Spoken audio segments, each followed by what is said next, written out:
Welcome in, everybody. Welcome to another edition of the Survivor After Show. We just got done with Survivor 49, episode 11, joined as always by my co-host and Survivor legend, Jonny Fairplay. Jonny, how you doing tonight? I'm good. If you guys are wondering about Gabe, Gabe is now Mama C. So there you go. Yeah.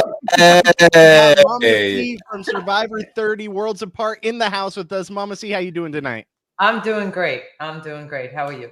Doing great as always. And then Wayne Memmott is back on the show after his comedic stand-up performances. Cost him a couple weeks. He's back here with us. Wayne, how you doing? What's up? I'm good. Last week, to be fair, was the week before. It was the night before Thanksgiving, and I manage a bar, so I was busy. I had to be there doing bar stuff. But yeah, I'm back. I'm here. Also, Bobby texted me. He's like, "Hey, you doing the podcast?" I was like, "Oh yeah, I totally forgot Survivor was on tonight. Never even crossed my mind that it even was on. It never even occurred to me like, oh, it's Wednesday, Survivor. I just went about my day." And so yeah, I'm back, baby. I did post a GIF, I guess, on my social media of the guy that peaked in high school going into the bar Thanksgiving Eve. And holy moly, did that get some traction? It's 6-year-old Ric Flair doing the strut with some shitty 90s music. It was pretty perfect. It was pretty perfect. I went to high school with a lot of Ric Flairs. Is that everywhere? Is that, Mama C, do you see that Thanksgiving Eve, the guy that peaked in high school, like sometimes still with the Letterman's jacket? Oh yeah. And he's coming, he thinks he's still in high school, right? Yeah. He's going in there like, look who I am. I'm like, no, that's who you are. Yeah. I did. I missed my 10-year high school reunion because they said they didn't know how to get in touch with me, even though, there was social media. My manager, duh. But I went to my 15th high school reunion and they're just like, "Hey, remember Billy? He was a quarterback." And I'm just like, "Yeah, we didn't win the state champion, And then they're like, "Well, Bobby opened up a car wash." And I'm like, "Motherfucker, I was on the #1 show in the world." Hello. Yeah. No love. No. And I'm just like, all right, we can leave. Don't worry. I missed my 10th one. I can exit the 15th real quick. I did. I've never been to a high school reunion. Well, you're missing nothing apparently, because there's a lot of people that they're still in that time capsule and nothing is finished, other than Bobby with the car wash. And I don't remember it being a very nice car wash. Listen, if it was Bobby, it had to have been a nice car wash. All right, let's get into the episode, guys. So, Jonny, where do you want to start with this episode? Well, it's episode 11, cherry on top. I missed when they said it in the episode. I didn't hear it either. I was listening the whole time. Yeah, so I don't know. It's called Cherries on Top. We begin with a look back at last week and some a little before. The Bottoms Up Alliance of Sage, Juwan, and Steven didn't quite work out. It was bottoms up for Juwan, and Juwan reveals in her vote out, "This is for using my bag and water bottle." And she does the extra vote for that reason. And what a lot of you may not have caught, when Juwan was voted out and went to grab his torch, he was so befuddled, he grabbed Steven's torch. So continuing his streak of grabbing other people's things, using them as his own. Does that mean Steven should have been eliminated and not Juwan? I thought it was Rizzo's. Rizzo's torch. Well, wait, how do they know? Are they labeled these days? They're labeled these days. Back in our day, we didn't just my day. The white collar torches was so freaking heavy that I never grabbed a white collar torch. Yeah. I grabbed a no collar torch because it was the lightest one there. Yeah. Well, we had torches on our island that we would go out to the little canoe and paddle out, and then they would grab us in a boat and then take those torches back to our island, and then we had other torches waiting for us at Tribal that we would walk in with. So we had 2 sets of torches. But they made us paddle out, and every time we had no idea what we were doing, as you saw in multiple challenges. And they're just like, "You just need to go in a straight line. You can't do 10 feet straight." And we're like, "No, we're morons." Very retired, and we don't know what a straight line looks like. No. I just want to say, Mama C, I'm not a reality person. I'm a comedian and a fan of the show, and very casual fan. But I don't know if there's probably other casual fans out there. May let us know in the comments. Have you ever considered the weight of the torch? I've never even thought about. I never thought about it either. It must be heavy. I've never ever until you're walking. Right, and you want to act cool, right? So you're holding it with one hand. You have to be the freaking Hulk. And I almost burned somebody's head off because the torch, Dan, he was walking in front of me, and the torch was freaking heavy. Oh, pretty, yeah. And we're talking Australian Survivor. They had to go over this little like cliff thing, and Paulie got hit in the head with a torch, and he used the 24-hour rule because he was going to get voted out. In Australian Survivor, if there's a medical emergency, you can enact the 24-hour rule in which they cannot vote you out. And and he was just like, I need to, because he was a paramedic, and he was like, I need to be checked for a concussion. Wow. Smart move. Well, no, it wasn't a smart move because when everybody was pissed, they had to wait another 24 hours to vote him out. So he got like more votes than he would have. Well, let me ask you this, Johnny. Did you get your torch, or like, because I know nowadays they like bid on their torches, and now they give them to you. But now they give them to you because of the controversy of season 41. They now send you your torch like 6 months later. So what was it? What was the controversy? Nice. Yo, I had to buy mine though. Yeah, yeah. Freaking fan. Yeah, so something. There was some bidding irregularities on season 41. So no, my torch. So my season, we had the big pirate ship at the final 3, and we burned everyone's torch. So the only 3 torches that were available to bid on were mine, Sandra's, and Lil's. And they are all no one knows where Sandra's and Lil's. The only one in existence that anyone is aware of is mine, and I know who has it.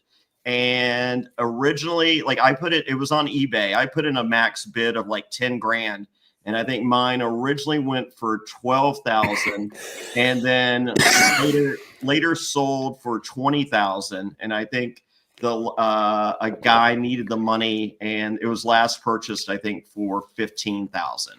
So, wow. But it is being left to me in a will, allegedly right now. However, I've been offered a purchase price if I would like it. So, but the thing about it is, we don't have our names on there. Right. Like we never. So that torch is technically either mine, Sandra's, or Lil's. So the probability and possibility of myself or Sandra or Lil touching it at some time is great, but the promenade or whatever, it says it's mine according to CBS. Interesting. So that is names to the torch. Yeah, so that is the second rarest torch ever. The rarest torch is from season 1. Ramona, after she got voted out, tribal council was right near the Ponderosa. So the next morning she woke up and went over with a machete and chopped her torch into 3 sections and put in her suitcase. And all the other torches were destroyed. So that is the only surviving torch from Borneo. So that is considered the rarest torch ever. Mine is 2. But then on when I went back for fans versus favorites, some CBS executive, I'm not going to out them because they could get in trouble for this, but I got called into the room for the night of the finale. I'm like, I haven't even done anything yet. What am I in trouble for? And they're like, one of the crew members heard that you didn't have your torch from Pro Islands, and so they stole this off my torch and gave it to the CBS exec to give to me. So I have that. That's cool. That's cool. Yeah. Well, and the final 3 torches, I don't know if it's still the case, because they brought them on stage, they're not as tall as they were, right? So they cut like 2 feet of wood. Oh, really? Just for travel. Yeah. Interesting. So that they could put it on the stage at the finale. So this torch doesn't seem as heavy as it was because it's missing 2 feet. 2 feet of wood. Yes. Yeah. And no offense, Johnny, I know it's nice to have your torch from your actual time on the island, but for 10 grand, 12 grand, 20 grand, I'll pay $500 and make it the exact same thing. Right? I'll do you one better. I whenever I use a torch in wrestling to hit someone with, we go to Lowe's or Home Depot, and it's $12. And I mean, that's the same price as last place money. Like, are we kidding me? Like, if you're the first one voted out, you're just buying your torch. Right. Well, I mean, as I said, the new era, they send them their torches now like 6 months later. So no more controversies, no more voting irregularities. So, but we're so to derail us, everybody. That was just interesting to me. I'd never considered the heft of the torch. I'd never, especially on like a ravaged body. That was interesting. It is interesting. And one other thing I want to point out, you guys said you didn't know where the cherry on top, title came from. It was when Rizzo was having a hard time figuring out how to say Riz God saying two birds in one stone. Eventually, she's like, it's the cherry on top. Cherry on top. That's right. That was good. Detective work right there. There was a couple points in this episode where I actually laughed out loud, which I never really do during a Survivor episode, but I was like pretty giggled at a couple points. I was like, that's pretty funny. I laughed when Steven almost died, but we'll get there. It's night 19. Christina reveals to all of us, because we were all wondering at home. She's like, "Hey, remember when Rizzo played that fake idol? He still has an idol." Okay, so that part of it didn't work. And then Rizzo explains, "Oh yeah, I played a fake idol. That was just for show for the jury, and they loved it." And I'm like, I don't know, because I feel like we got a lot more jury reaction for what I consider to be Sage's move at the end of the episode versus what Rizzo saw in last week's big move. I'm glad we got some clarity, though, as to why Rizzo did that move, right? Because we weren't really sure. It was like, it didn't really make sense. And his whole thought process was he was going to play the fake idol before Christina so that it makes her want to use her idol. But here's the thing. If he does that, doesn't he instantly give it to Jeff? And Jeff is like, this is not an idol. Yeah. And then like Christina just walks up and like, here you go. I think in Rizzo's head, he hands Jeff the idol and like Christina runs right behind him and is like, I'm giving you mine too. Move. That's like the most obscure situation that could possibly happen. I will say, for me on Survivor, I would dream the next day and it would literally happen the way I dreamed it. Maybe Rizzo's dream is, and in his dream, Christina pushes, she's like, no, I'm playing. He's like, all right, fine. And then, so it's this whole thing. And he was like, oh my God, that was amazing in my dream. And he does it. I thought it fell kind of flat, but Rizzo's very proud of himself with the cherry on top. Okay, Carolyn, what are your thoughts on Riz God so far through the season and the fact that he still has not played an idol? Well, I think it's very interesting that he hasn't played the idol yet. And also, like, everyone's allowing it to happen. Yeah. Right? Like, why are they allowing that to happen? You're supposed to pull the idols out, right? Everyone knows he has it. So if you throw votes on him, he's going to have to play it. So at some point, right? Wayne, what are your thoughts?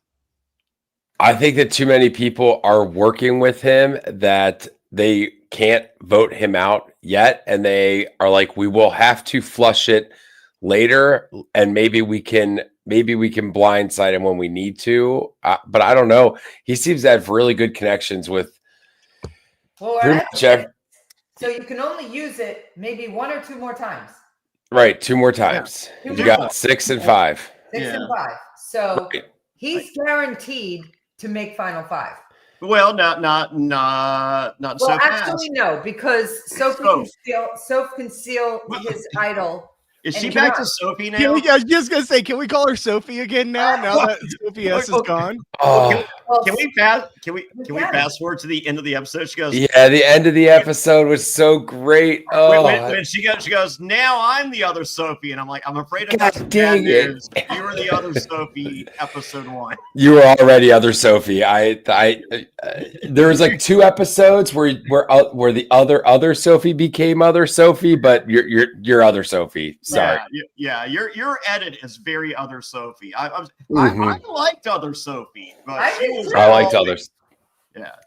Other Sophie got a good edit towards the end of the season, but beginning of the season not so much. But we did allude to a rumor the last two podcasts that there were 3 people talking in Ponderosa. 2 of them were replaced with the alternates, and the rumor was Sophie was the 3rd person talking, and that's why she got the edit that she got, because they didn't have another alternate to replace her, and so they're like, all right, we're not going to give you any airtime. Spoke with someone that was on the pre-jury or on the pre-game Ponderosa deal. Sophie is possibly the quietest person there, so that rumor is not true. That rumor is not true. We have gotten to the bottom of it. That Sophie S had no part in the pre-game talking. We've heard. So I don't know who the 3rd was, but if it's Rizzo, I'm losing my mind. and shout out to Sophie S. Because so many people were putting that out there, being like, oh, this is why she's not getting the edit. And like, shout out to her to not go on social media and just go off on people. Like, I didn't hear a peep out of her during that whole controversy. And the fact was, we found out it wasn't her. So, shout out to her for keeping her calm during it. Yeah. So, well, good for her. All right.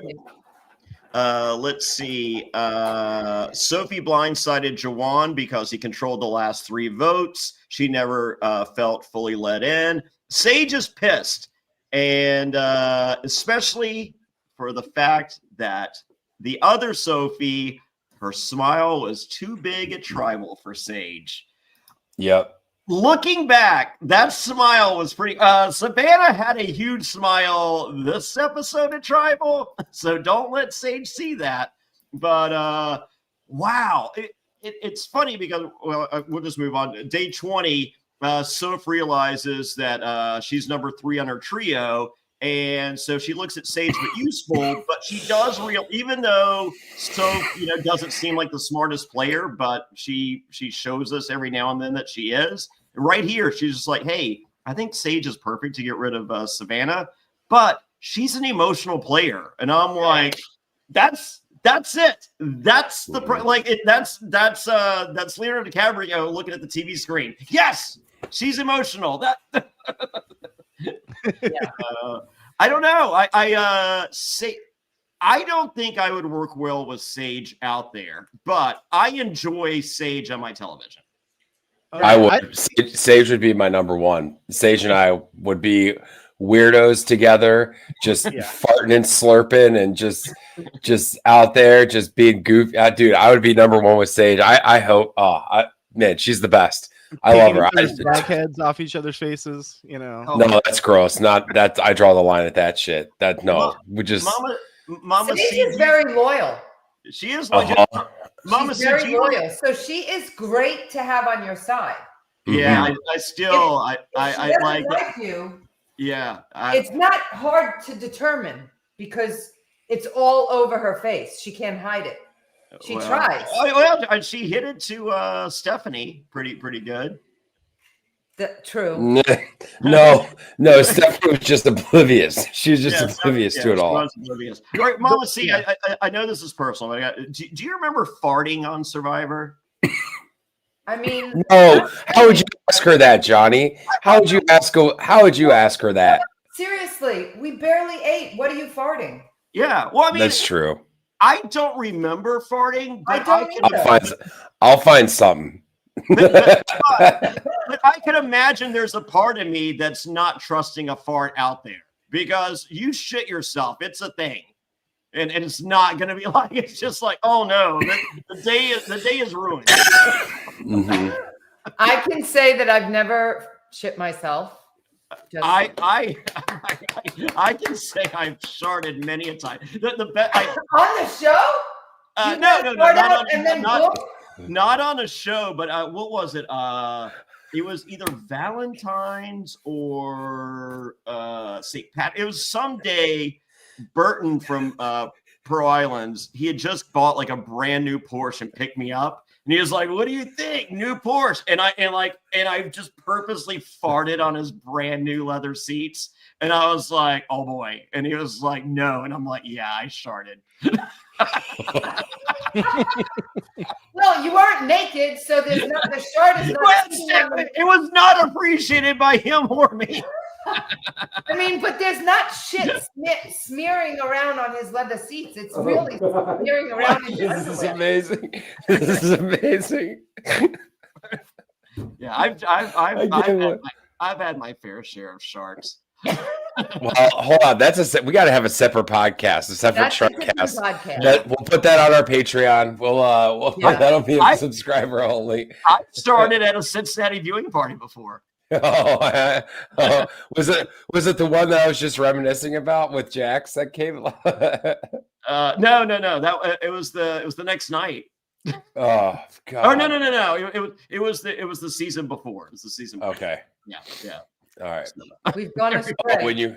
When you were blackout at Northern Row when they didn't have sound, they said we play Bengals games, and they're like, "Oh, we just use this little Bluetooth speaker for." Yeah. I started there. That place, that place deserved it. All right, we're back. All right, we're back. Sorry, Bobby checked out. He started answering his emails, so we got it. I was messaging you in the private chat, just saying.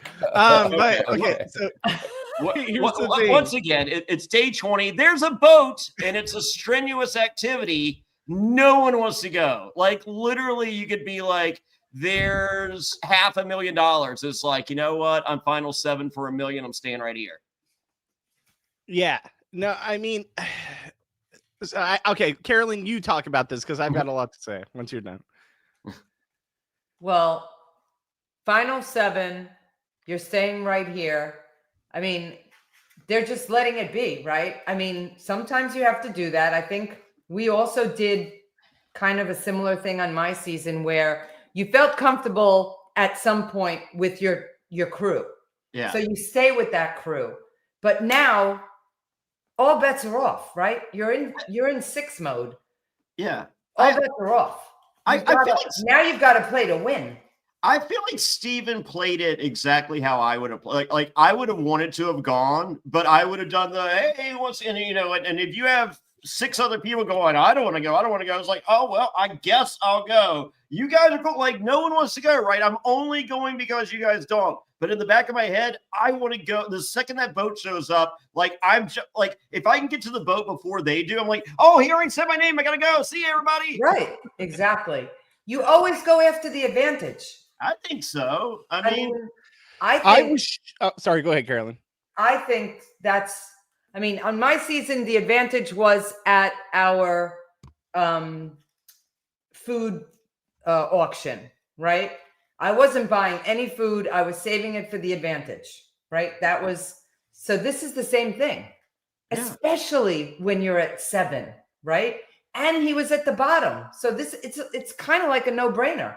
Well, it's a risk that you can lose your vote, but he is the leader. They're going to vote your ass out anyway. So what's the difference? He is the leader of the Bottoms Up Alliance. Exactly. Is that the Bottoms Up Alliance didn't do so well. Well. So my question is, why did no one else step up here, right? Like, if you are in the majority, wouldn't you say, listen, Steven, I love that you want to go, but let's do a vote. Who thinks I should go over Steven? And if you're in that majority alliance, you should always let that other person go, because one puts a bigger target on that person that's going, but also it helps you out that someone on your side is going instead of giving that chance to Steven. Makes no sense to me. My interpretation of that is that they felt so comfortable in their alliance that they didn't need to go. And they're like, well, because it said it was going to be, a very hard challenge, they wussed out and they decided not to.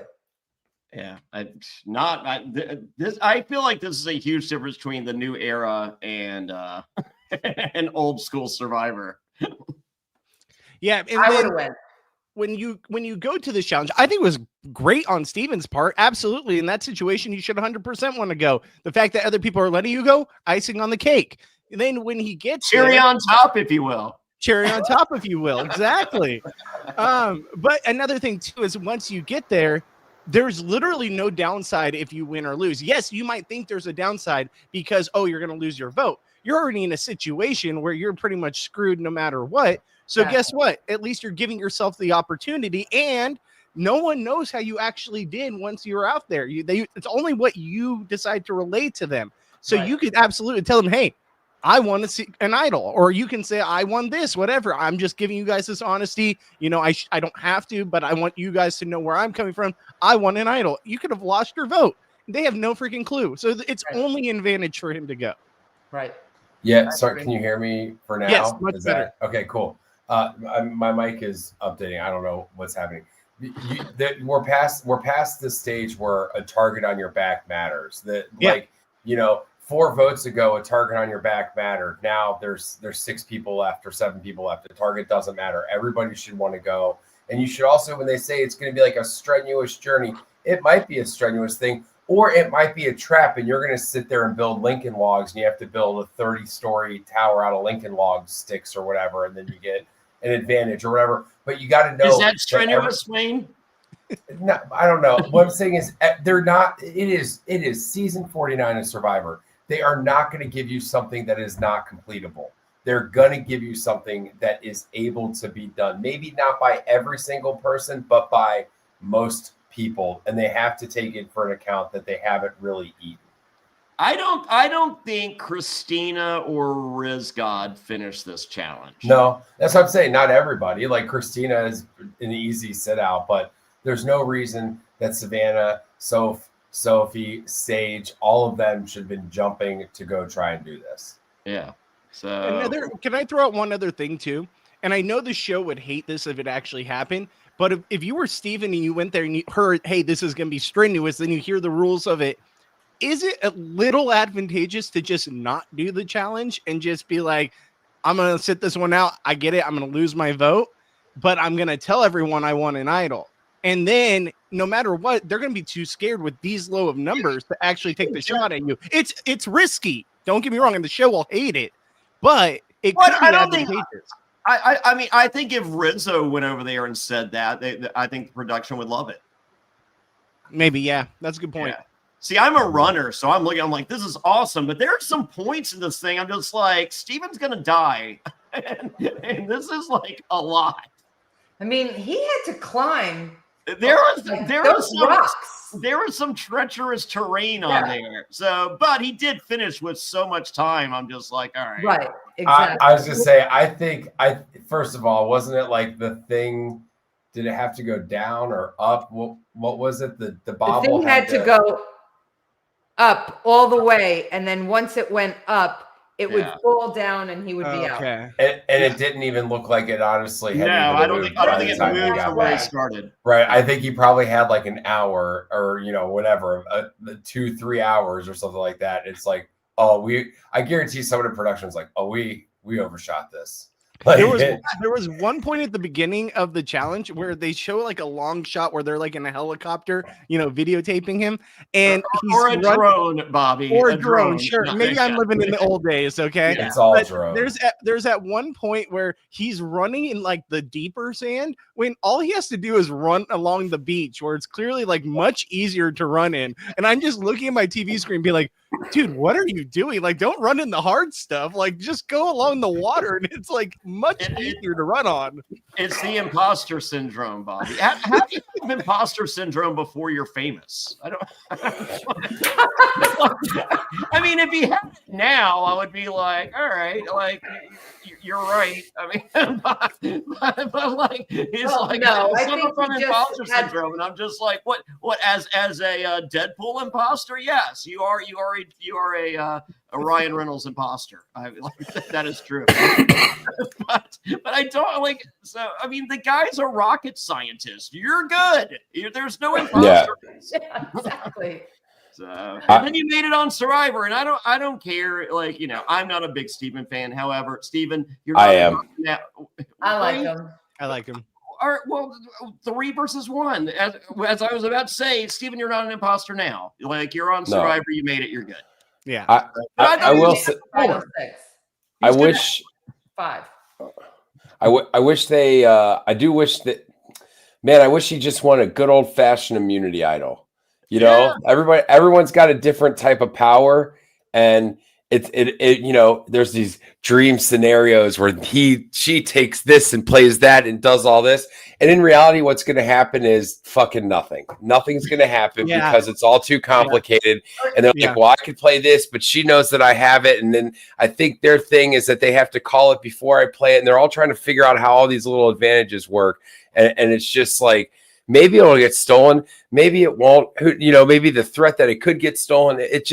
It's one of those things where it's like, man, just a good old fashioned immunity idol. Like we should just have, I miss those survivors where it's like there's 2 or 3 immunity idols that are all kind of like vying against each other and how they can get played. And that's more exciting to me than, someone new, because there's only 5 people that Soph had an advantage and they stole it. And then he blocked this vote and blocked that vote and nothing happens. That's what's going to happen. So Sean Lecomte says, Stephen's advantage will be stolen at the next tribal council. All right, here's my question. Rizzo has figured out that this advantage is a steal a vote, and it's not. It's just a block a vote. So if Soap uses her knowledge as power and says, I want what Stephen has, is that enough? Or does she have to say, I want Stephen's steal a vote because he doesn't have a steal a vote?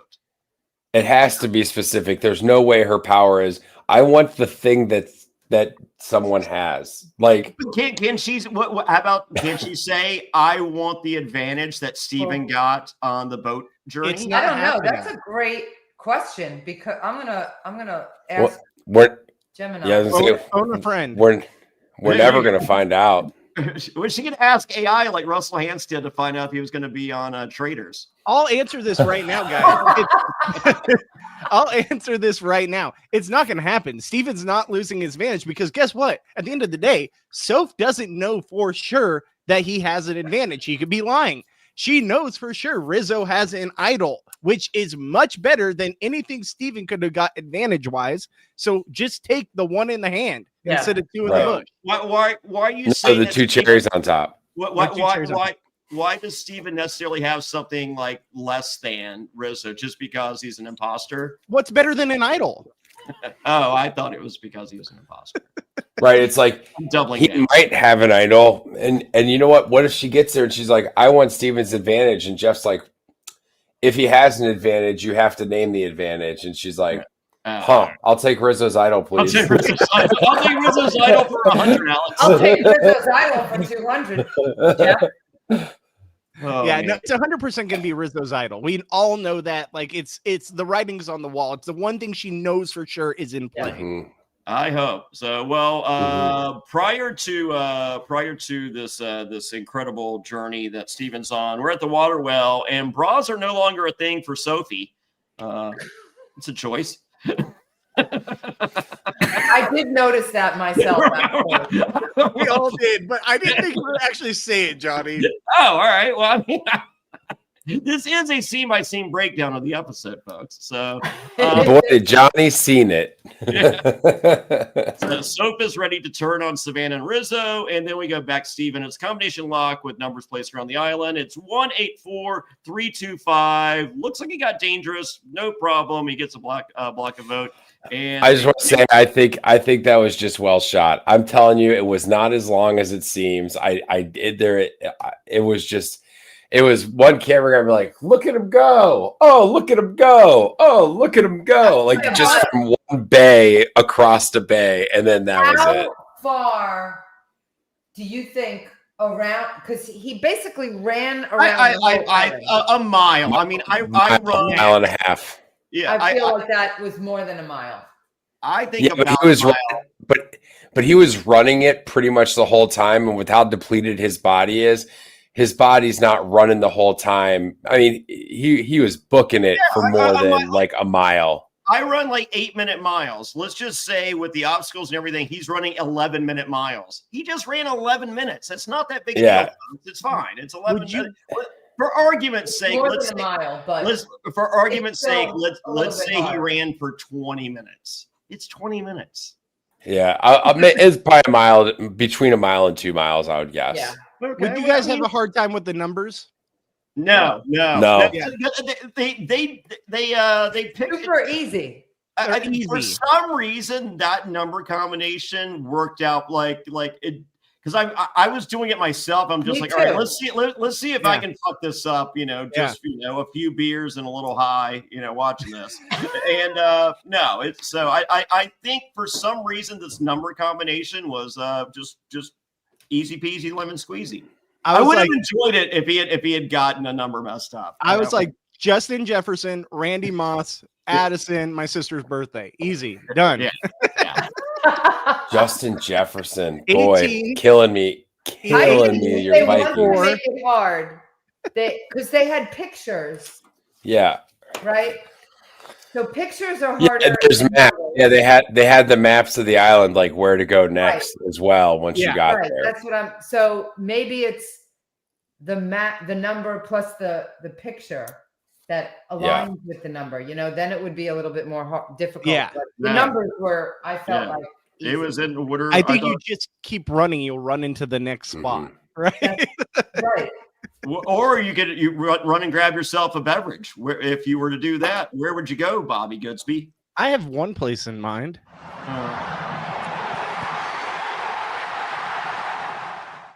Watertown Whiskey, guess what? Philadelphia Eagles back-to-back. Here we go, Super Bowl champions.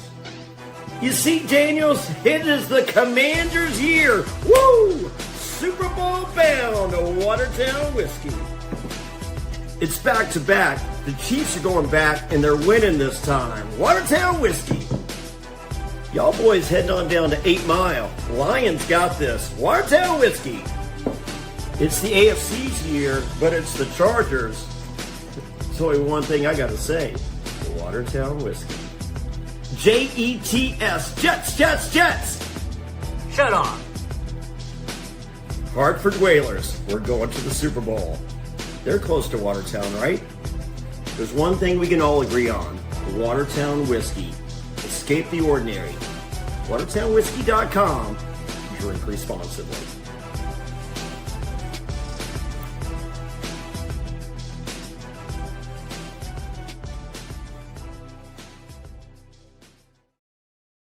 WatertownWhiskey.com. Watertown Whiskey. Yeah. Mama C knows about some Watertown whiskey. What happened to the Steelers and the Giants? Watertown Whiskey. Send me a jersey. I'll wear whatever. It's whatever Johnny had at his house. Let's be real. Does Watertown Whiskey like that you have a hat that says Ask Commander on it as part of the ad? Have they caught that yet? Has anybody said, oh, yeah, that's perfect for our brand of whiskey? We love Ask Commander. Mikey B likes the Ask Commanders. Mikey B is an Ask Commander. Yeah, but let's just give a shout out real quick. WatertownWhiskey.com. Drink responsibly. Go check them out. Tell them Johnny sent you. And drink Watertown Whiskey, the best whiskey in the world. Johnny, what do you have next for us? No, that is separated. I like to drink irresponsibly. I just want to set the record straight. It's separate from Watertown Whiskey. Everyone else is irresponsible, but Wayne is irresponsible. Yes. I've had about 4 of these little hugs today. I'm going crazy over here. I believe it. Your kid's lunchbox is empty, but you don't know what's in here. Watertown Whiskey. Watertown Whiskey. There we go. Just drink whiskey. Yeah. All right. It's let's see. I think it's day 21. I'm not sure. No, it's still day 20. They're trying to catch and cook chickens. It's an epic fail. This was painful. Yeah, real bad. Yeah. What happened to the chicken coop? I think there's a belief, a survivor belief that I do not subscribe to, that if you let the chickens out, they're not going anywhere, that you can get them at any time. And I feel that theory was proven incorrect today. Mm-hmm. Have you ever had free range chicken? It's the best. I mean, that's what they're going for, right? It is free range chicken. I did buy free range chicken eggs today. So. Well, there you go. You would have been great on Survivor. You get 1 egg every 30 days. They have orange yolks instead of yellow yolks, because like when King George came over to visit for 3 months, it felt like he goes, "Why are your yolks yellow, Fairplay?" And I'm like, "That's what he's like. They're orange." and so yes, if you ever get free range chickens, the yolks are orange and not yellow. Okay. So that's the color they're supposed to be. So, well, anyway, epic fail. Rizzo's debating on what Steven's advantage is. Soph isn't worried what his advantage is because she'll just steal it if she wants it. Not if she doesn't know what it is. Rizzo is positive. It's a steal a vote. It's not that good. So it's a whole thing. It's day 21. Time for immunity. And Soph attempts a Jeff impression, to which he was like, hey, let me see your Jeff impression. She's like, nope. And Steven's like, right here, buddy. I pretend to be Deadpool, and I will also pretend to be Jeff Probst. He did a good job. It was funny. I liked it. I know. I wanted. He should have walked over where Jeff was. Yeah, but he should have. But he's not a superstar like you. But I knew you were going to hate on it. Yeah, but it was really funny, and I think he did a good job doing Jeff. But also, you're going to stand up. Start. This season. Listen, we are not a pro Uncle Jeff podcast. Huh? We are not a pro Uncle Jeff podcast. Okay, I am not into the Uncle Jeff thing. Uncle Jay is what it is now. Yeah, we got Uncle Jay at the end, and I was just like, excuse me, it's Mr. Probst. I just call him Probst. Yeah, or just Jeff. It's Jeff. Well, he calls me Fairplay, so I call him Probst. That's it. Yeah, okay, that's fine. But Uncle Jeff, Uncle Jay, I'm not no one. Q was annoyed with the Uncle Jeff, and I'm just like, oh my god, you know that's almost as annoying as a guy wearing a sweatshirt backwards, calling it a skirt. You skirt. We're one step away from Jeffy P. Jeffy P. Oh my god, I would take Jeffy P over Uncle Jeff. They both would annoy me. Me too. Yeah. Oh yeah. I would. You know what? Maybe that's the beef with Savannah and Christina. Maybe she's like, "Hey, can we chill on this Uncle Jeff shit?" And she was like, "Oh, you got a problem with it?" She's like, "Yeah." She's like, "We will never work together." I can't wait till we get into that. One thing I do want to say about the whole Steven thing, trying to be Jeff, I love that they added the B-roll to it. Like, it was like him actually describing, and we went through the whole thing. Like, I thought that was pretty clever by the editing department. Yeah, it was good. I like that. This was the most I've liked Steven this episode. I'll say this podcast, if I ever get on and I get a chance to do this, I'm going to say here in this challenge, we're going to climb over something, under something, and then we're going to do a puzzle. That's.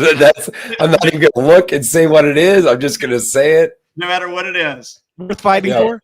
Yeah. Or worth playing for? Yeah, is this worth playing for? Yeah. Is this worth playing? Is that worth playing for?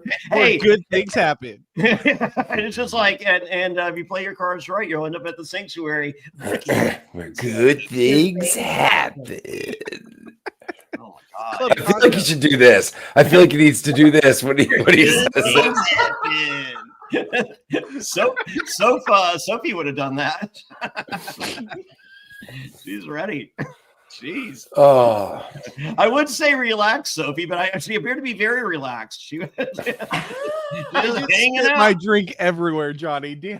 You're welcome. All right.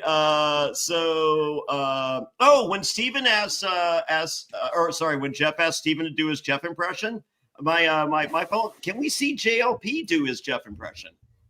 God. Starting with season 51 and just keep it going.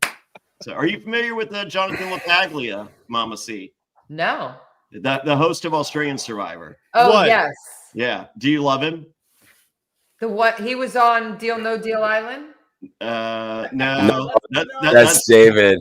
Oh, That's a new. That's the new host of Australian Survivor. Okay. The old host. Yeah. I mean, I don't love him. We worship him here. Yes. Okay. Yeah. Well, That's okay. I like him.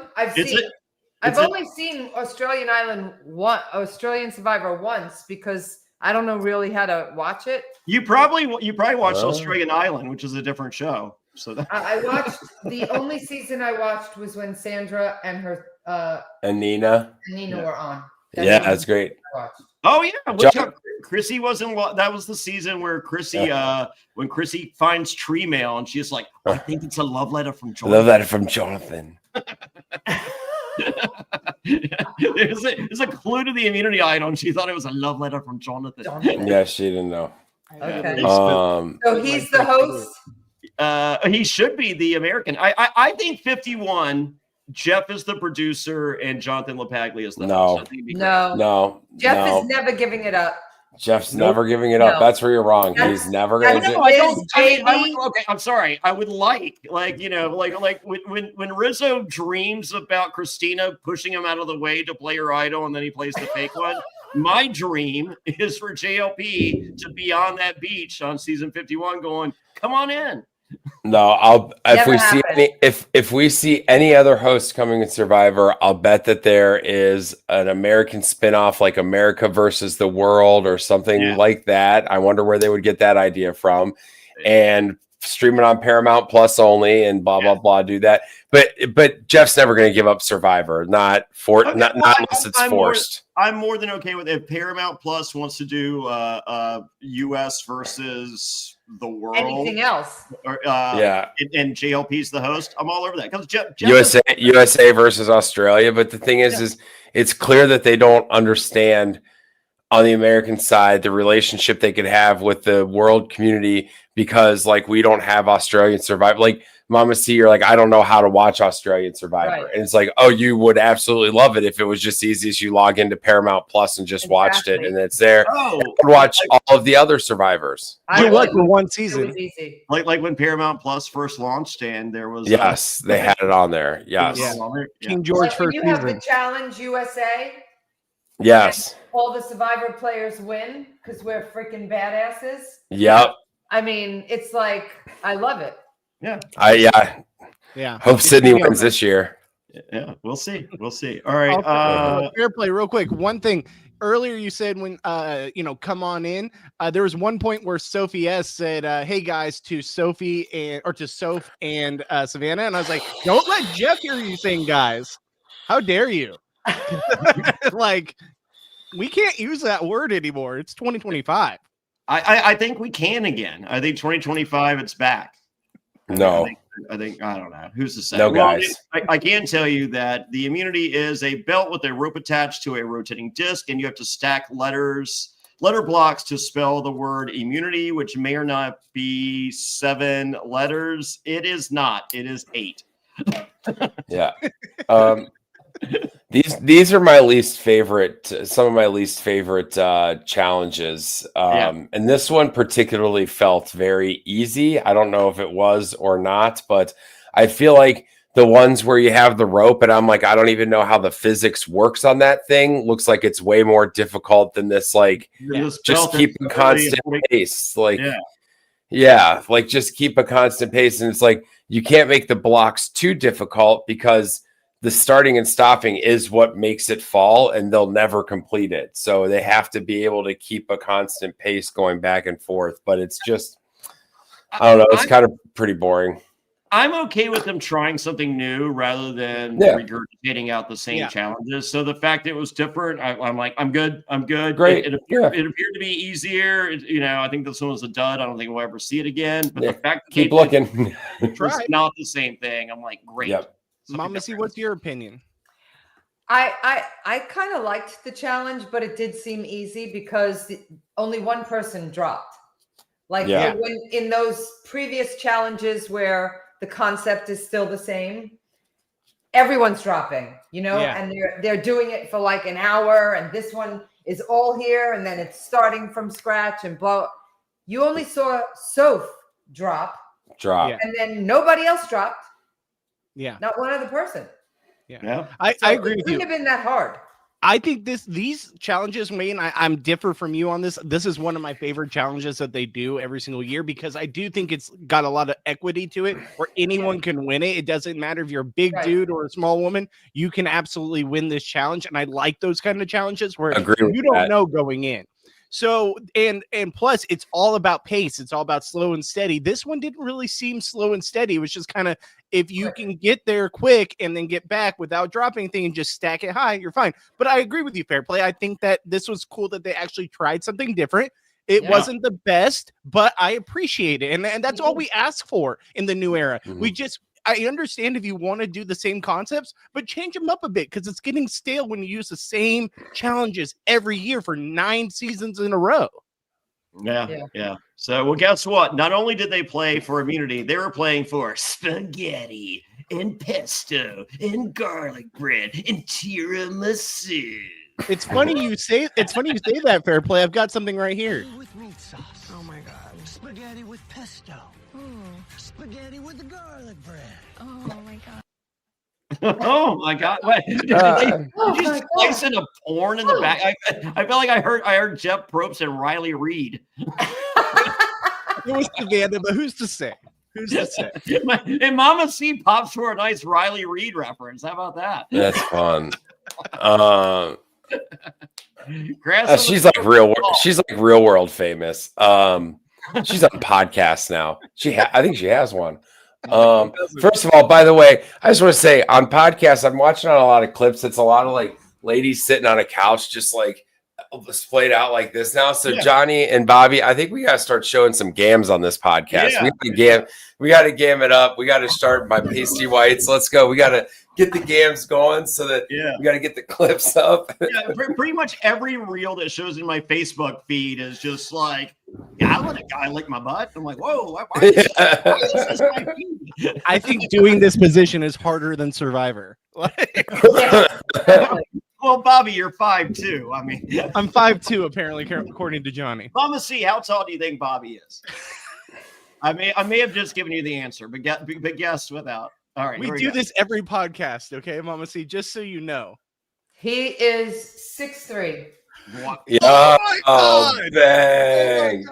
Bang on. Look at him doing victory dance. Look how tall he is.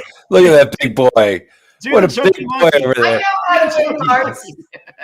Thank you, Mama C, because every single podcast, he brings someone in, and they always guess the under. Always guess the under. Yeah. Thank you. 5'1".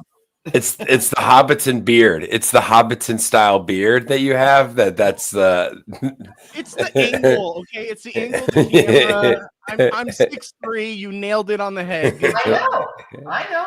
All right, there we go. Mama C, you're in the clouds. Who's to say? So I know. Well, Johnny was shocked when he saw me in person. When we met, he was just like, "Wait, are you the chauffeur or like who?"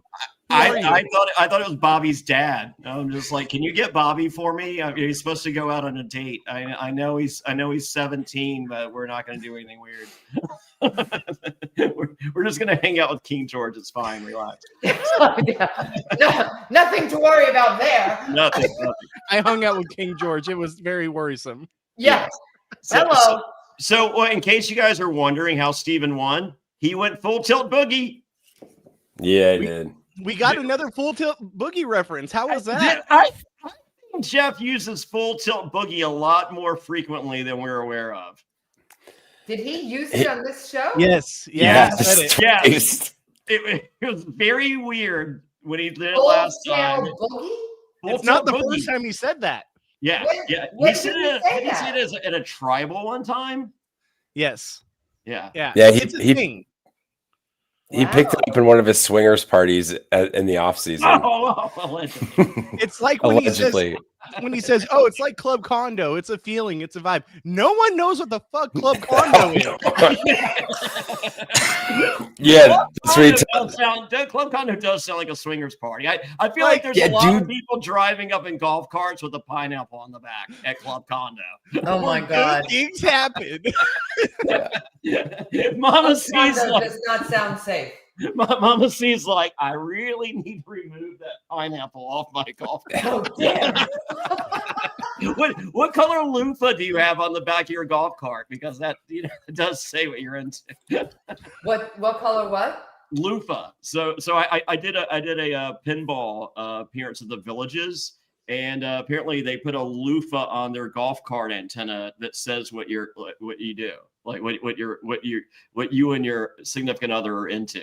Oh God! What color is video games? Because that's put up there. My golf cart has Mama C license plate. Yeah. It's hot pink. It matches this. Yeah, pink. Hell pink yeah! I have pink dice. You know what pink dice means? No. Good times. Yeah. And I have a pink glitter steering wheel. I believe it. I believe it. So, Mama C, I think all the viewers at home want to know, what's your favorite color? I don't know. I have no idea. No idea. Mama You'll C, never be able to tell. Mama C, I'm guessing your golf cart doesn't get a lot of use because you're pretty athletic, and you're like, are you still running pretty regularly? I work out every single day. The only time I use my golf cart is when I have to go play cards. Okay, there we go. In the other neighborhood. Yeah, Full tilt boogie. I love it. Full tilt boogie. It's hard to run home with a buzz. I got you. Mm-hmm. That's gin rummies, couple Watertown whiskeys. It's not a. We play hand and foot. Okay. I've heard of that. Oh, Yes. what color loofah is that?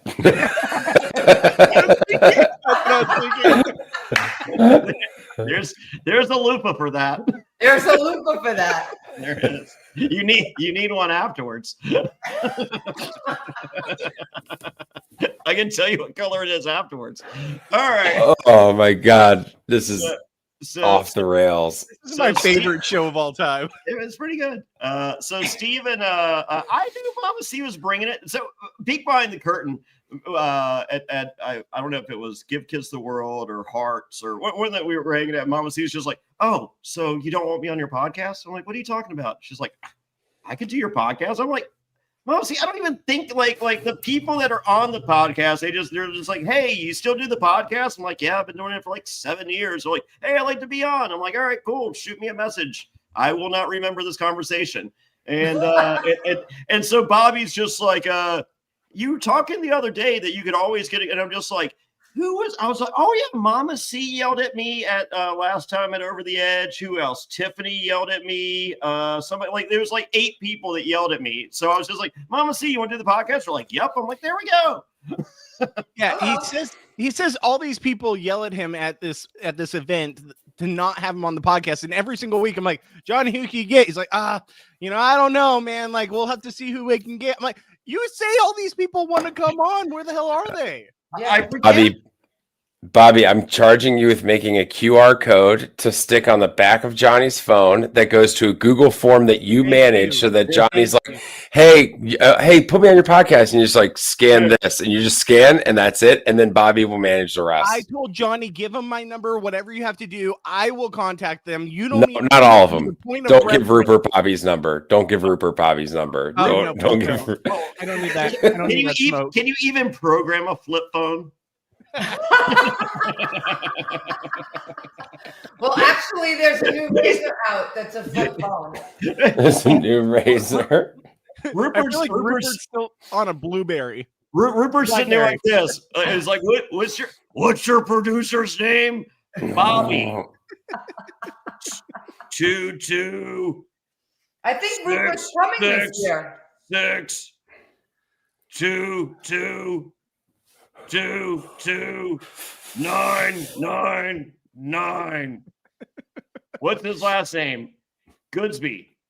Bobby's fine. I'll know who it is. Thanks, Rupert. So I'm sharing a room with Rupert. Oh, you are? Is that insane? It's not the first That's time. pretty insane. Yeah. Yes. Yeah. So what color loofah is that? That's an upside down pineapple. Okay. It's a tie-dye loofah, obviously. There you go. Obviously, yes. Yeah. Right, So, well, it's time to so Sage and Savannah, they were on Steven's heels, but that's okay. Steven went full tilt boogie. He wins. He picks Christina for giving up her idol for him at last tribal. That makes sense. And next, Rizzo. God. Because he hasn't eaten. Rizzo's an ugly crier.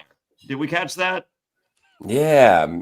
I mean, some people picked Rizzo because he didn't eat. He picked Rizzo because they had that little rendezvous by the water well. Yes. Well, I think it was a combination, but whatever. But no, Rizzo's not. Some people are ugly cry. Like I dated a girl that was an ugly crier. I was like, oh my god, I can never make this girl cry again. So like I've dated girls that are hot criers. I'm like, oh my god, I'm gonna make you cry every day. Oh. Oh. What's a hot crier? Mama C wants me to make her cry. But if you're Rizzo's friend out, like anyone out there that's Rizzo's friend, do not make this guy cry. He's not an attractive crier. So it's literally an ugly cry. That's an attractive crier. Some people are. You cry, there's boogies coming out of your nose. No, not that part of it. Just what's attractive about that? What am I missing in this beautiful, seductive? Just one teardrop running down the eye. Oh yeah. That's mascara. No, I mean, like some people's face contort more than others in crying moments, and Rizzo's is one of those that contort. It's not I mean, he can't control. It's not like he's sitting there going, "Let me make this the most unattractive cry ever." There's a term called ugly cry. He's an ugly crier. So I'm just saying, for anyone out there that's Rizzo's friend, don't make this guy cry because he's an ugly crier. Yeah. Mama C, did you cry on the island? I didn't really cry on day 38 when I had to make fire, and I never made fire before in my entire life. I was a little bit nervous because I was trying and practicing for 3 hours, and I said to myself, I'm going to make 3 fires and then I'm going to feel good about it. I made 2 and I could never make the 3rd.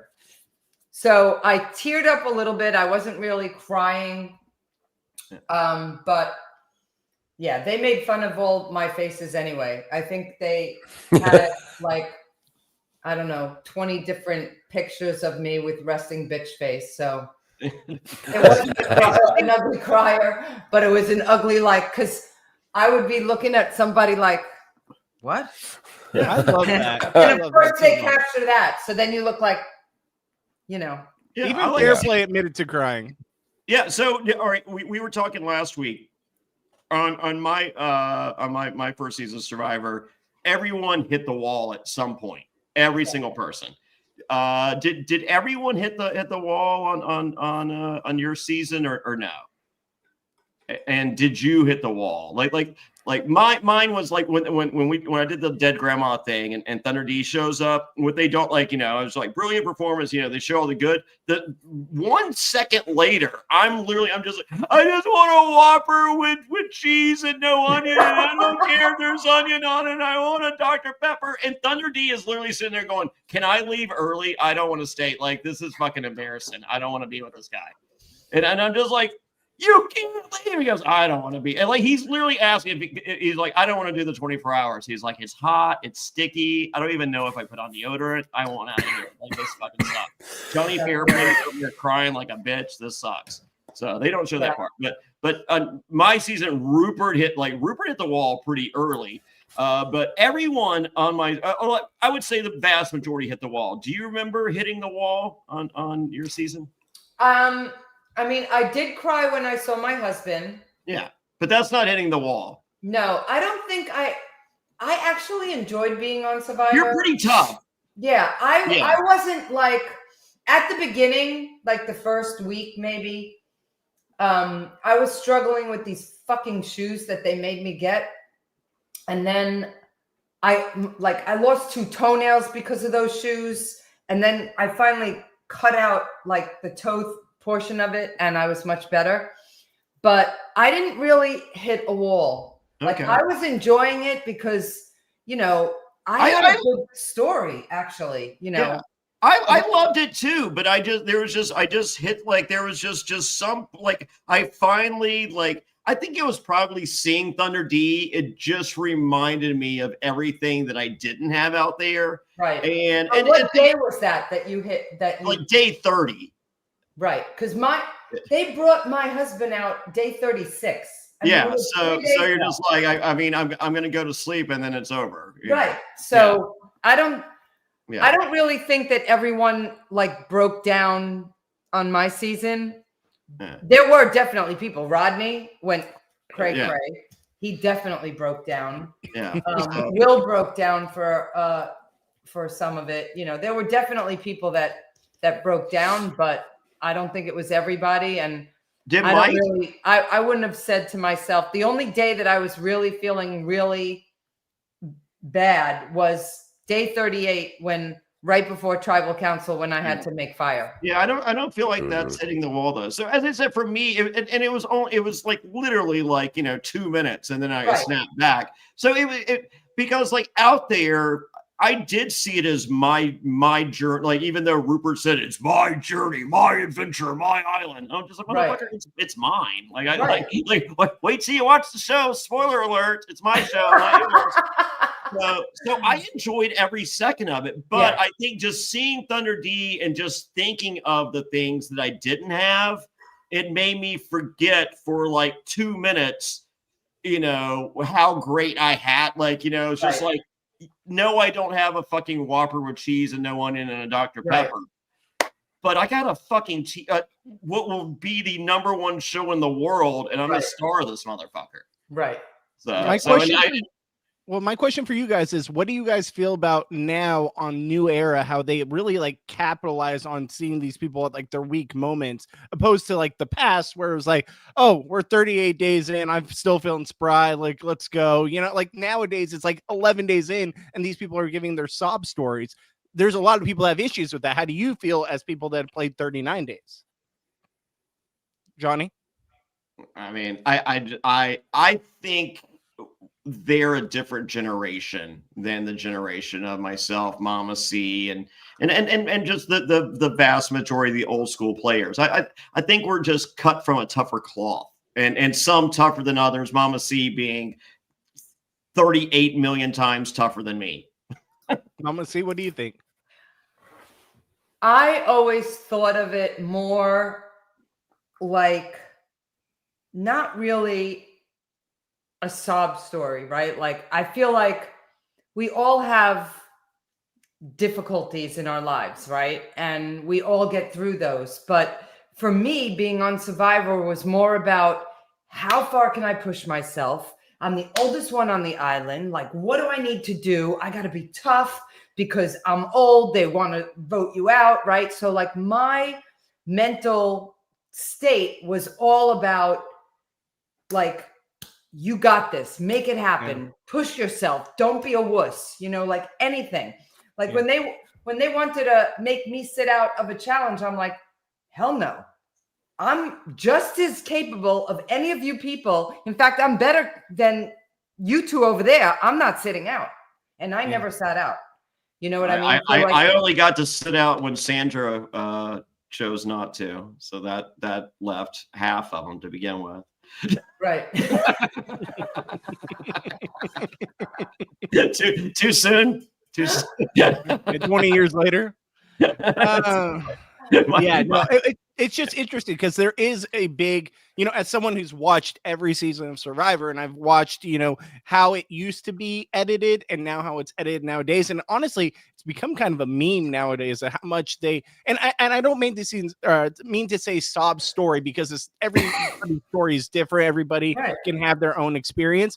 The fact that the show highlights it now more than they ever did is probably more of a factor than the actual story itself. Right. And I think that for us, we don't need to see that. Like, I get it. It's good to see that, like the Christina of it all last week.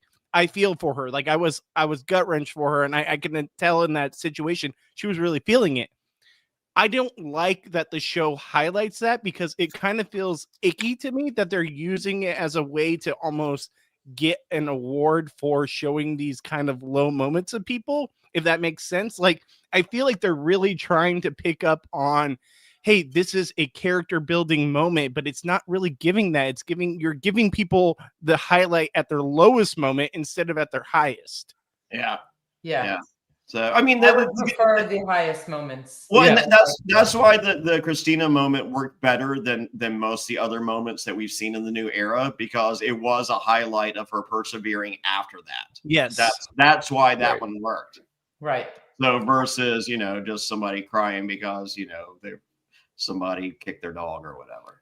But I like a situation like Andy in 47, where I felt like he got that my girl moment, where it's like, okay, I prefer the Clark Kent moment, but you know what I'm saying though? Like, I like it where it's like, you saw where it started and here's where I am, and even got the hair twirl in it. Like that, I appreciate more than just, hey, we gave you no screen time and here's you at your lowest. Now we're giving you screen time. I don't think it's my girl. That's what he it's said. my He said girl. he said my girl in the episode. Uh-huh. No, my it was she's all that. She's all that. No, Yeah, the my girl sorry. moment. If Andy had been attacked by bees. Yes. Oh, that's right. That's true. That Sorry, would be I my meant she's girl. all that. I don't know why I thought my girl. You're right. Thomas shit. Andy needs his glasses. Andy needs his glasses. My girl's situation would have been what's his face from the snake bite earlier this season. Jacob. If Andy had a my girl moment, that season 47 would have been completely different. Very good point. Sorry, I meant she's all that. You knew what I meant though. But that's what I'm saying. Like, I just wish they would give people more of their highlighted, like, actual moments where they're succeeding more than when they're at their bottom, and that's the only screen time you get. Oh, the Bottoms Up Alliance. Do you like Bottoms Up or what was Power it? Bottom. Power Bottoms Alliance. Power Bottoms, yeah. Power Bottoms or Bottoms Up. King George, Luke Toki, and the Golden God. They were the Power Bottom Alliance. I like Bottoms Up. That's the loofah she's got. All right. Well, they're having the spaghetti. What were they having during the spaghetti dinner again, Bobby? Can you give us a refresher real quick? Yeah, I believe I have it right here. What was the? Right here. Spaghetti. Spaghetti with meat sauce. Oh my god. Spaghetti with pesto. Oh yeah. Spaghetti with the garlic bread. Oh my gosh. Oh my god. that literally sounds like a porn splice.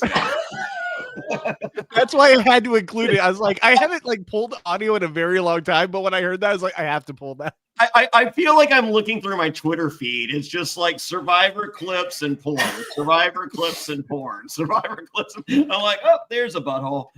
But we got none of the spaghetti. Yeah, and the way he's saying it, it's like, there's spaghetti, and then you can see it all over the girl, right? Yeah. And then there's pesto.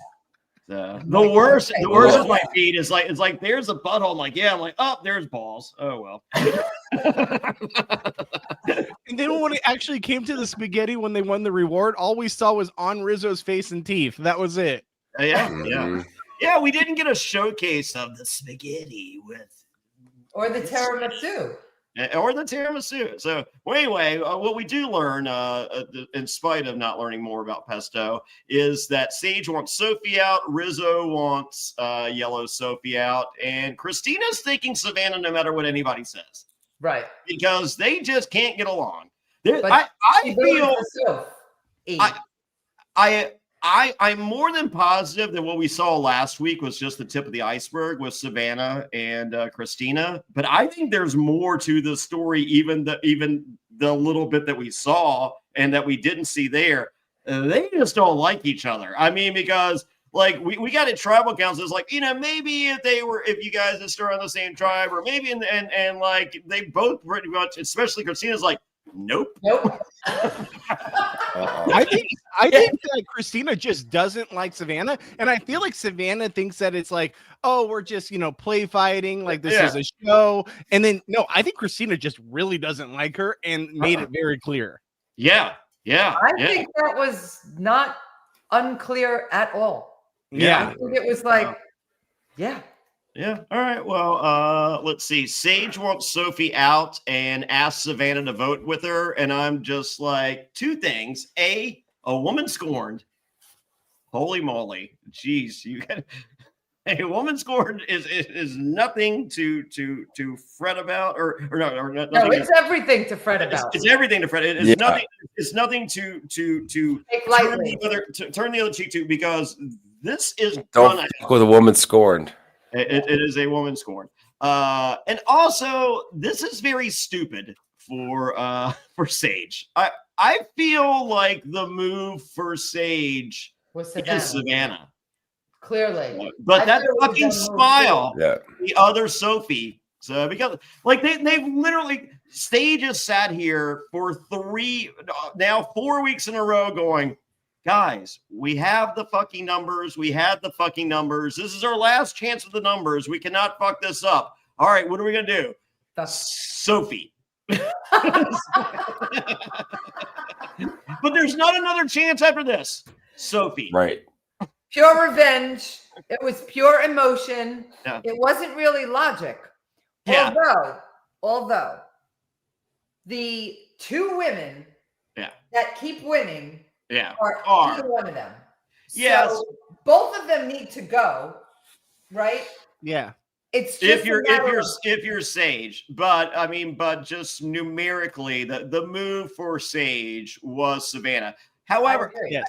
I think in a 90-minute episode, I'm taking out the chicken fight. I think there is a lot more conversation with Savannah and Sage that we didn't see, because we see it in Tribal, in which Savannah's doubling down on the revenge, and that is just directly to Sage for Jawan at Sophie. That's what all that revenge stuff is about. Right. And it's just a direct conversation. I would have liked 90 more seconds of Savannah planting that seed. Or even if it's Sage, it doesn't matter. I want to see Savannah really just driving that home. This is your revenge move. But I want to see Savannah in that conversation, dictating that conversation, and to whatever degree, just throwing up a lob and letting Sage control that conversation. But I feel it was a lot more Savannah than what we saw, and we just saw the tail end of it with Tribal and Sage going, "Yeah, that's what we talked about that they didn't show." Yeah, I don't really. But we got them chasing chickens. Exactly. Why drive a story better when you can show chasing chickens unsuccessfully? And that net, I know it's Soap with the net. Soap has the net in her hand and just a big ball, and it's like. And I feel like she thought she was Batman, like Batman has like the little ball and then throws it, and the net just expands to 30 feet and catches the bad guy, and they can never again.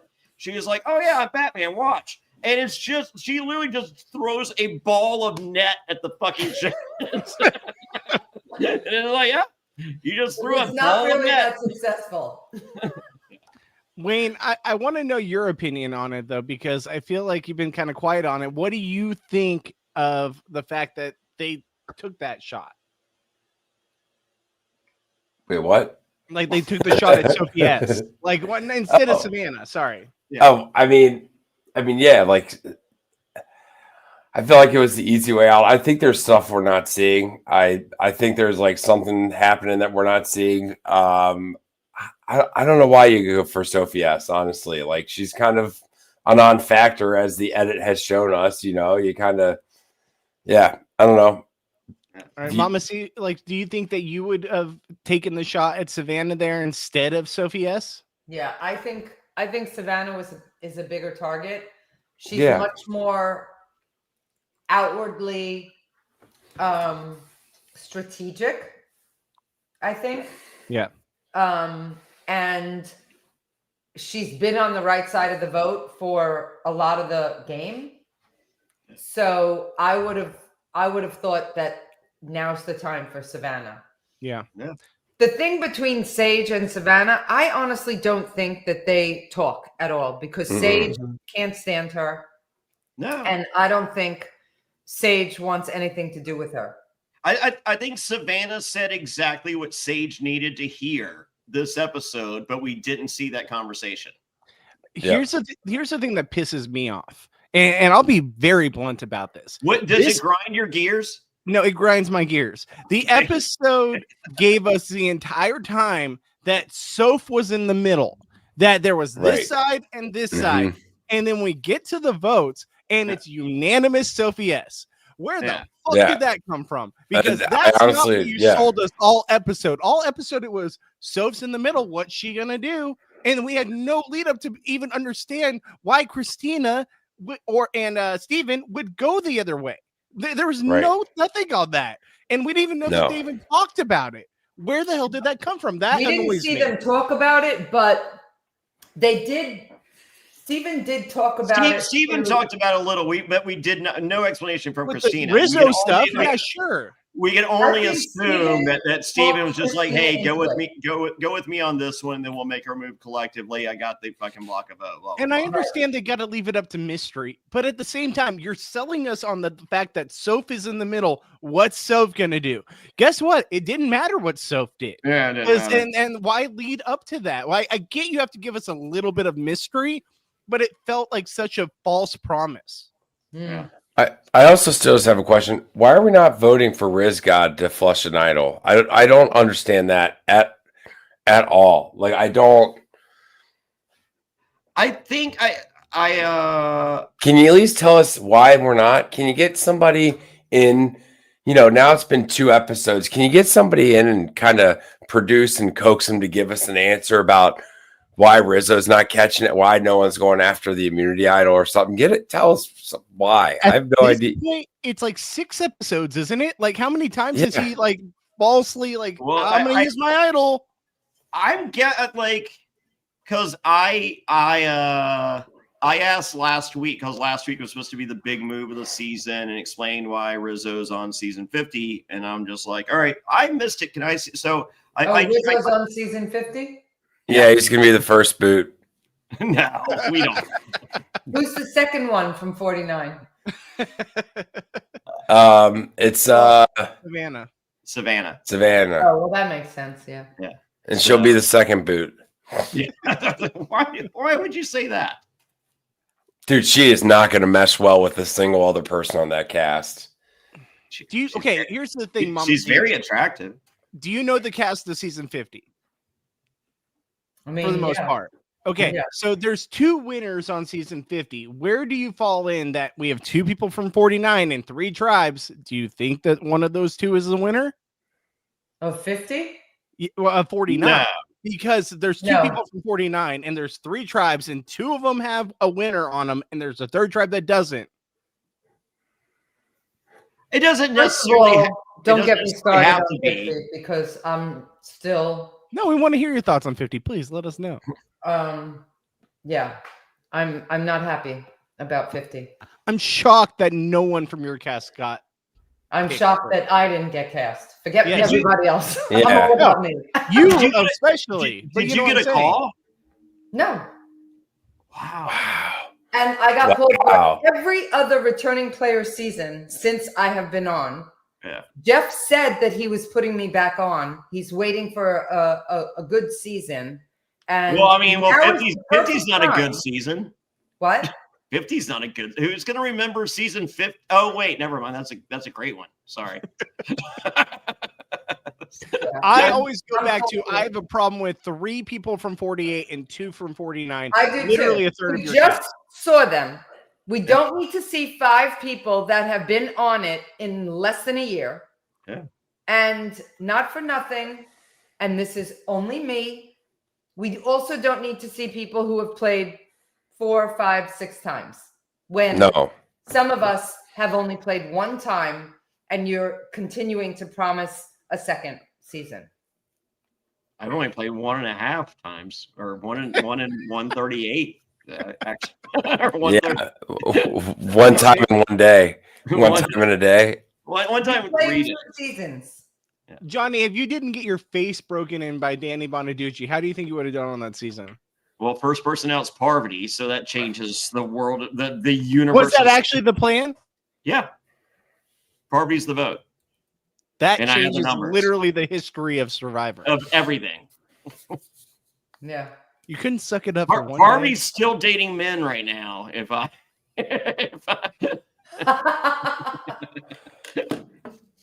So yeah, don't talk to me about 50. I'm still salty. yeah. All right. Well, let's move on. So the vote comes down. We get Sophie. Hold on. Oh, sorry, go ahead. Night 21's tribal. Juwan has a turtleneck. And if you thought he had poor decisions prior to this evening, a turtleneck in Fiji was Boy, my man looked like he was a background actor on The Fresh Prince of Bel-Air. He- Dude, like, that right? guy. I mean, He, whoever like, stood my man Juwan up really did him wrong, dude. Like Why did they let my man go out on TV like that? like he's walking out with Jazzy Jeff, Jeff's coming to visit the Fresh Prince. He's like, hey, what's up, man? He's like, hey, what's going on? And then and Juwan like, yeah, and he's like, all right, well, hey, come here, we gotta talk. And then they leave Juwan, and there's the scene. Jeffy Probst. Jeffy Probst. Jeffy P. Yes. So So Christina's still with the Uncle Jay. Jeff brings up challenge domination. If I'm Savannah, Steven, or other Sophie, I'm like, shut the fuck up. Dude, and this is a recent development from Jeff where he's like, he is guiding, like he's telling people about other people's games or pointing things out. I mean, more so recently. We've seen, we don't know what happens. It's a long. That's true. Council. That's true. I remember sitting there at tribal council thinking, "Shut up! Yeah, what are you doing?" Yeah. Because you know that because your producers told you, but zip it, right. Fairplay is a lot of stories like that. Yeah, Johnny, strategically, you've been pulling all the strings behind the scenes over there. What would you try? Me? Yeah, I was jerking off. I don't. There's no string pulling. I was just giving it a couple tugs, see if it still worked, brother. Leave me alone. My favorite thing of you, Fairplay, is when you did the dead grandma thing. Like, tell the people what happened there. What part? Where Jeff tried to reveal that.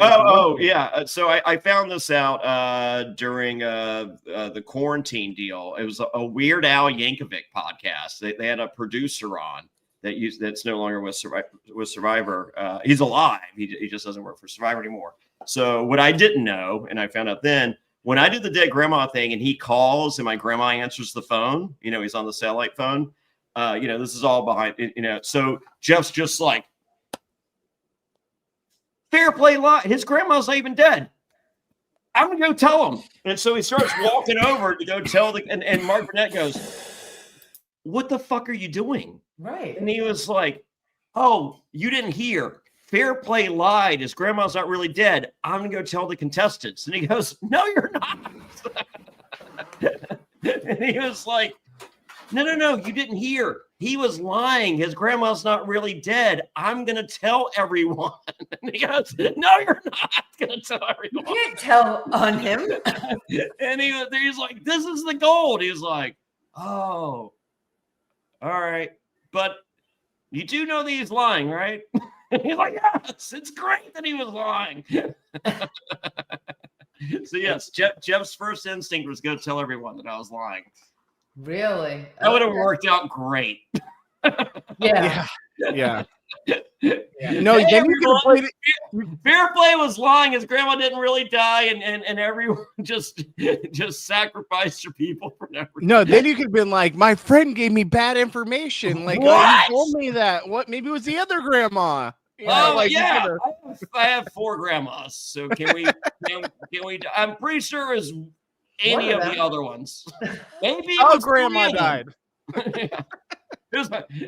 Did I say I meant grandpa? It was I have 8 no, I don't even know how many grandpas do it. So the dead grandma, she was married 6 times, 7 times. I don't know. I gotta look at this. She was married a bunch. Is that true? Yeah, that is true. Yeah. Fairplay, what made you come up with the dead grandma thing? Like, what sparked that? Because I don't think we've ever come to the bottom of that. Like, where before the show happened, were you like, "Hey, this is going to be great TV. I got to do this." Yeah. So I had never seen Survivor before I was cast, and I'm watching, and I'm just like, "Oh my god, I have to fucking be nice to people. This sounds like the worst fucking 30 days of my life. Be nice to people." And so, and then every time I got to the loved ones deal, I would cry. And I'm like, why am I crying? Why am I crying watching television? Why am I crying watching this stupid show? Now, but not anymore because they don't have loved ones. And I was just like, I have to be able to use this to my advantage if it's making me cry. So when everyone gave up the deal to Jenna Maraska on the food auction to get the letters from home for her, so she get a letter from her mom because that's when I was just like, well, what's more sympathetic than a dying mom and dead grandma? So I came up like literally as I saw that, I'm like, boom, my grandma's dying. Wow. Yeah. So Jenna Maraska's the one to thank for all this. Oh yeah. Yeah. Wow. And Andy Kaufman did something with a dead grandma at Carnegie Hall. So I think subliminally that was there as well. So like the three people that made me who I am today, like entertainment wise, I've always felt are Ric Flair, Roddy Piper, and Andy Kaufman. Those are the three. So. Yeah. All right. So let's talk about it real quick though. Sophie Esco's here unanimously. Did anyone see that coming? No. Not unanimous. Not the unanimous. No, I didn't even see Sophie Esco. Like I'm just like, about halfway through, I'm like, okay, probably. But I mean, like, I thought the move should have been Savannah. If I'm on this island, there's no way Sophie S is going right. I mean, well, I take that back. I'm probably working with Savannah, but if I'm not working with Savannah, there is no way Savannah or Rizzo escape this vote. Right. I have a theory that we're going to see some sort of like social media extended cut of something that might show something that explains how it got to be unanimous. Because they've been like doing that. They've been showing these extended cuts. I'm doing like on this Instagram or something. It comes up in my app. Yeah. If I'm not working with Savannah, this vote right here, like no one can stop me. Like, I mean, like, no. I'm going home on this vote if they're not listening to me. This vote right here, I'm doing a split vote, Rizzo and Sophie S. And the majority on Rizzo, just to flush the idol. Okay, can I throw this out there? Why wouldn't you? Why hasn't Soph taken his idol yet? So she obviously has information that obviously the votes can be unanimous this way.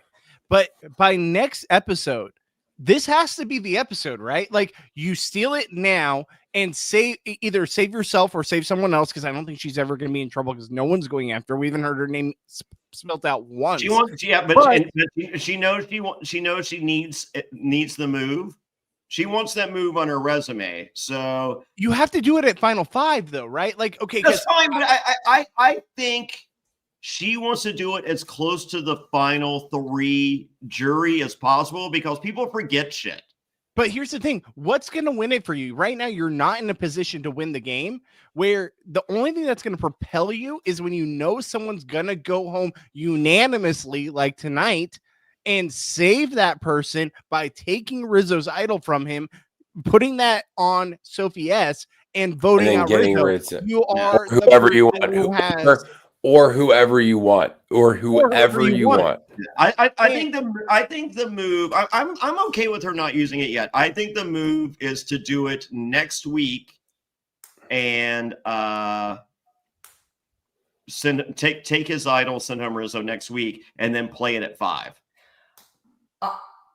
My feeling is the reason why she hasn't done it yet is because of the same reason why we're all sitting here talking about how come they haven't drawn out Rizzo's idol. Mm-hmm. Because once people know you have an idol, they want to draw it out. So she's skating under the radar right now. Nobody's saying her name. Telling people not to throw votes up so she can take it for herself. Exactly. Yeah. And so she does that next time. She does it next time. Now she wins it. Right? Whether she uses it or not, I don't know. Or she saves it for herself at Final Five. Yeah. I think the move is to fuck him over, to take it, fuck him over, and play it at 5. I think that's the move. See, and it's I disagree.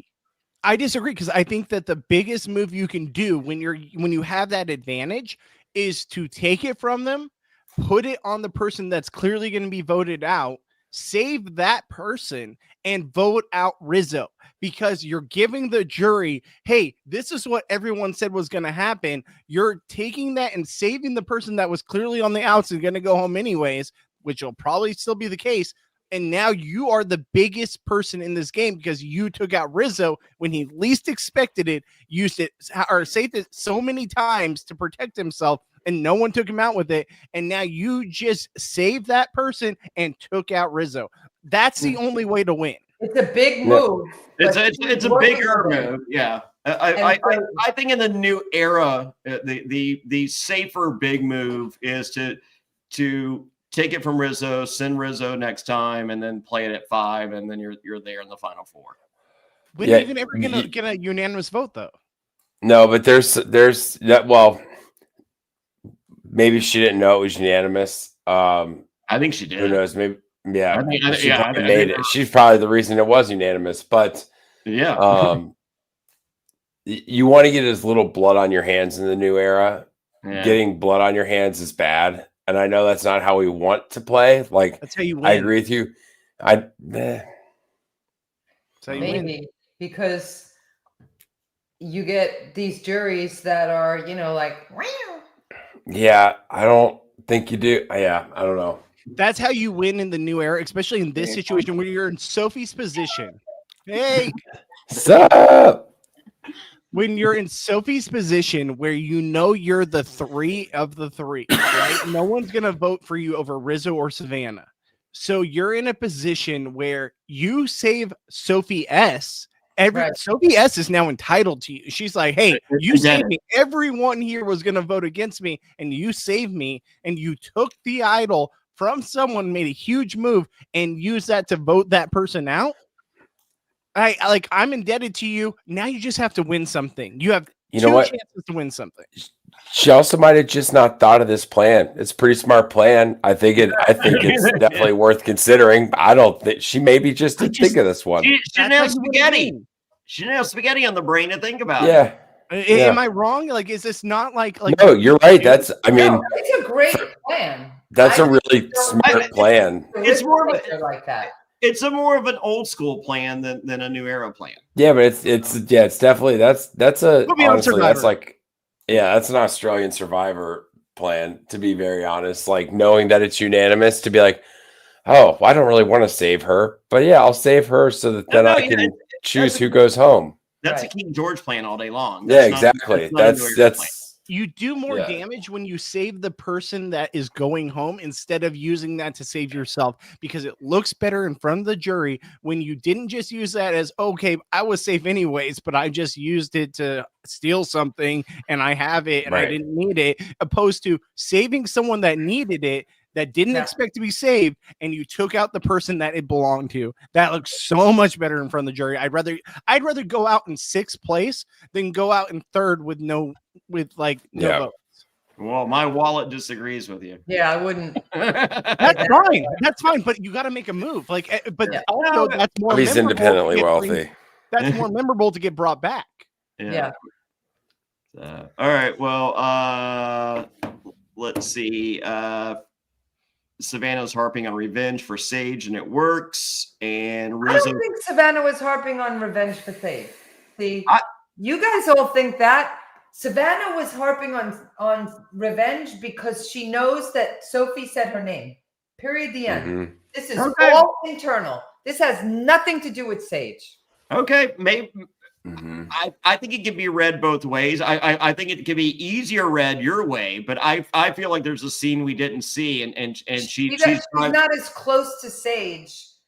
Yeah. To make that happen. Well, the fact that it was unanimous, maybe there is less to that. So it just for me, it felt like it. I don't know. Yeah. So if anyone wants to play the idol, now it's time to do so. Rizzo does not play the idol. Savannah is smiling huge. Joanne loved it. Sophie's like, oh my God, damn. The jury loves it. And I'm sitting here, and even Nate's like, that was a great move. I love it. And I think Sage gets credit for this boot. Absolutely, she does. Mm-hmm. Because she looked right over to the jury and was like, yeah. So now that was a good one. Next time on Survivor, it's the penultimate episode. We who's to say it looks like it's Steven versus Rizzo. So the spaghetti dinner did not mend all fences. Who's to say who's to know?